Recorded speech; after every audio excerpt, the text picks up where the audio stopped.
শীতের সন্ধে আর সাথে এরকম একটা স্ন্যাক্স, আর কি চাই। সন্ধেবেলা খাওয়ার অভ্যেসটা যদিও নেই, কিন্তু মাঝে মাঝে তো খাওয়া যেতেই পারে। আজকে বানিয়েছিলাম ভেটকি মাছের চপ।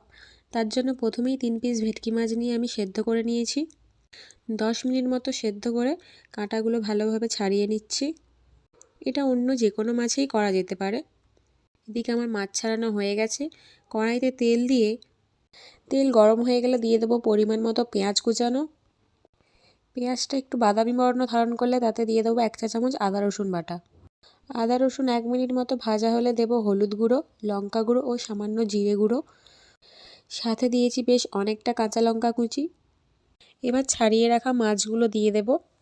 মাছের ময়েশ্চারটা মরে গেলে, মানে একটু শুকনো শুকনো হয়ে এলে, তাতে দিয়ে দেবো স্বাদ মতো নুন ও ব্রেড ক্রাম্বস।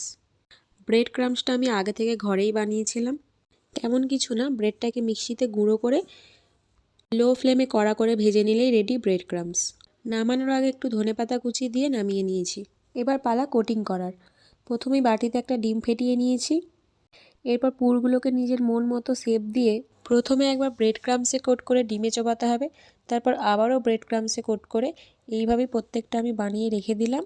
এরপর তেল গরম হয়ে গেলে লো ফ্লেমে সবগুলোকে আস্তে আস্তে ভেজে নেব।